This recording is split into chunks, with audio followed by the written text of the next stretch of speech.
was younger and in school, just like all of you, I remember this group of friends that I would hang out with all the time. We were so close. It was probably like 3 or 4 guys and probably 5 or 6 girls, and we were just like inseparable. And I remember we did everything together. We went to church together, we went to school together, we would hang out together on the weekends. I mean, we could not be pulled apart. And of course, that means that the more time we spent together, I'm sure if you know, a lot of you know this, we would sometimes get into like little arguments. Well, there was one girl who she and I just kind of butted heads a lot. We were really close, but we didn't always see things the same way. And I remember this one time we got into this really intense argument to the point that she was yelling at me. And I didn't know how to take that because, you know, who likes to be yelled at, right? And I was so angry about it that later when me and a couple of the other friends in the group were talking about it, I was tempted to just start saying things about her that I knew would be hurtful. And when you think about that idea and talking about people behind their back, you know, I knew at the time that like that's not just something that you do. And I was tempted to do it, but I knew that it had potential to damage. But I think that I was so angry in the moment that I just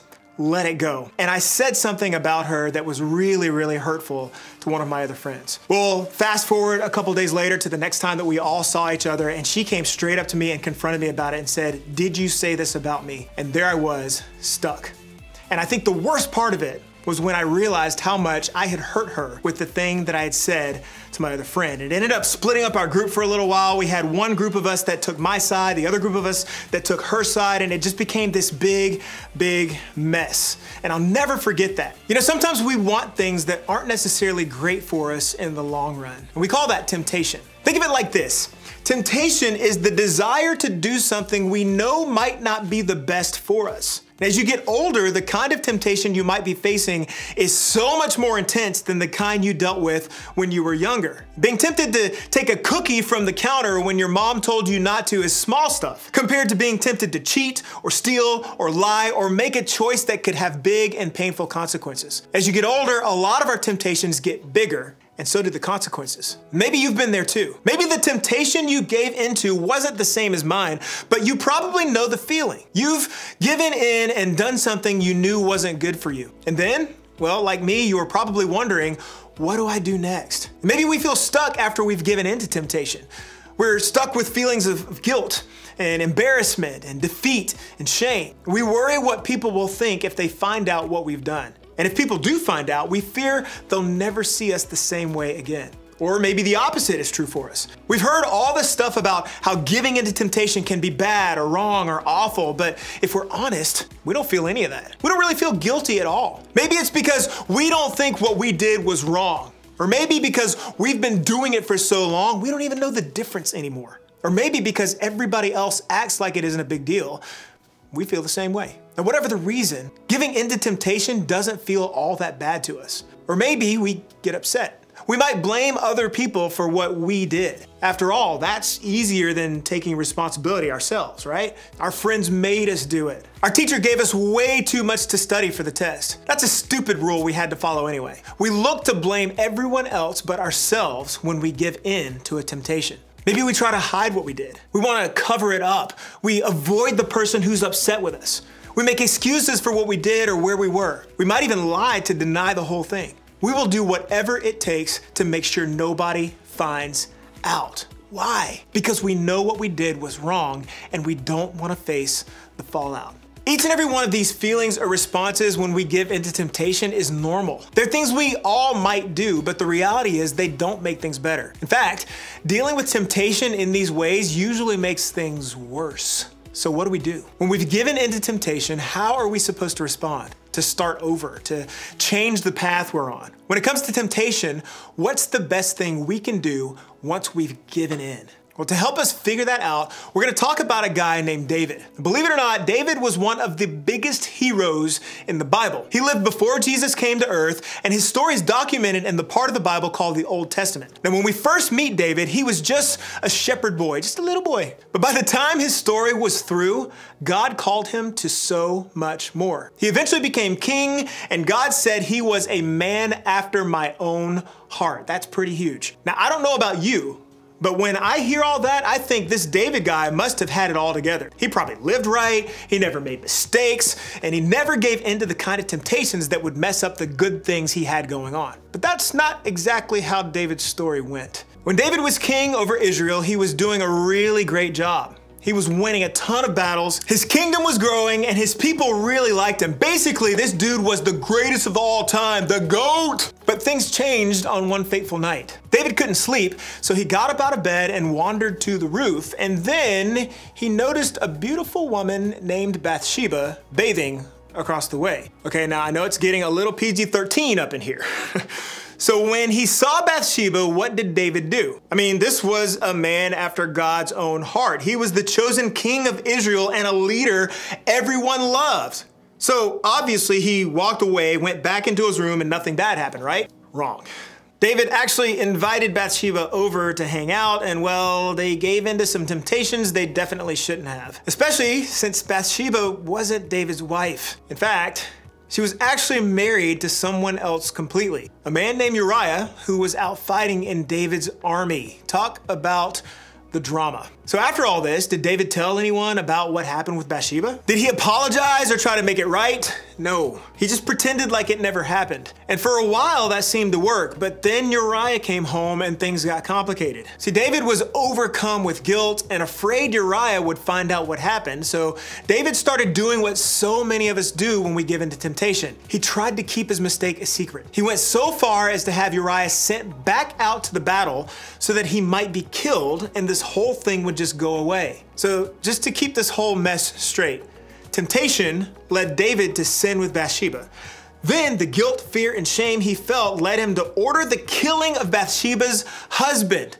Not good, right? David knew what he did was wrong. He knew he was making mistake after mistake after mistake, but he kept going. Why would he do that? Well, I think it was because David believed he had no way out. Maybe he thought he was stuck in the mess he'd made. He just didn't know how to change the story. And in the middle of that, David also felt really distant from God. We know that because he actually wrote about it in a passage from the book of Psalms in the Bible. There, David wrote that he felt a lot of the same feelings that I know I feel when I struggle with temptation. He used phrases like crushed and cast out and joyless to describe it.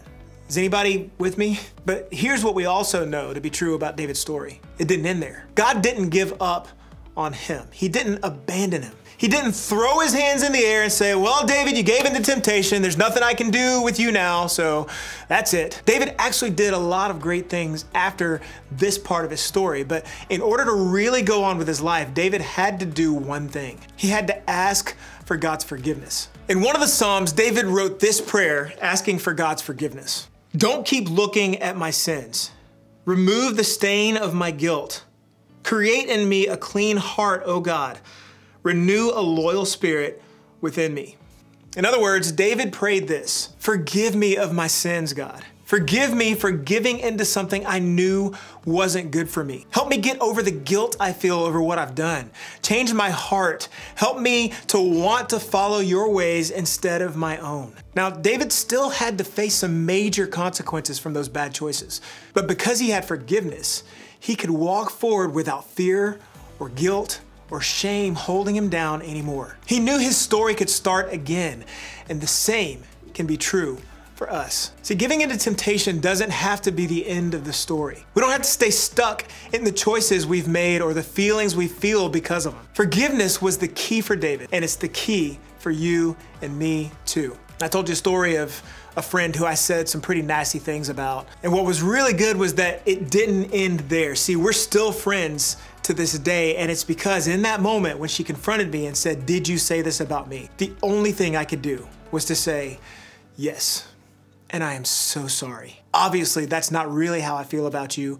Obviously, that was something that I should not have done. I was just tempted in the moment, and I just owned it. I just owned up to her, and in humility, in the best way that I knew in my 14-year-old self, I said, I'm sorry, will you forgive me? And thankfully, she had enough grace. Not immediately. She was still pretty upset, but eventually she had enough grace to say, I forgive you, and I love you, and we're still cool. You see what I mean?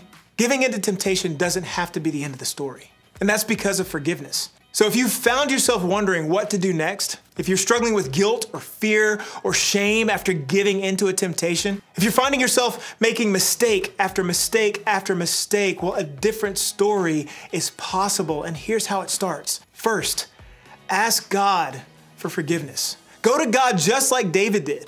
Confess what it is that you're struggling with. Tell him about how it's made you feel. Ask for God's help to change your story and ask for his forgiveness. Remember, there's nothing that can separate you from God's love, and there's nothing he won't offer you his forgiveness for. So start by walking forward today and asking him for it. And then ask others to forgive you. Asking God for forgiveness is the most important step in moving forward, but making things right with others is important too. When we make poor choices, it often affects those around us. And part of moving on and moving forward is taking responsibility for the mistakes that we've made. When you disobey your parents, you need to admit what you did and ask them to forgive you. When you've lied to a friend, you need to ask for forgiveness. When you've spread that rumor you knew wasn't true, you need to be honest and ask for forgiveness. It's not fun, but it's important.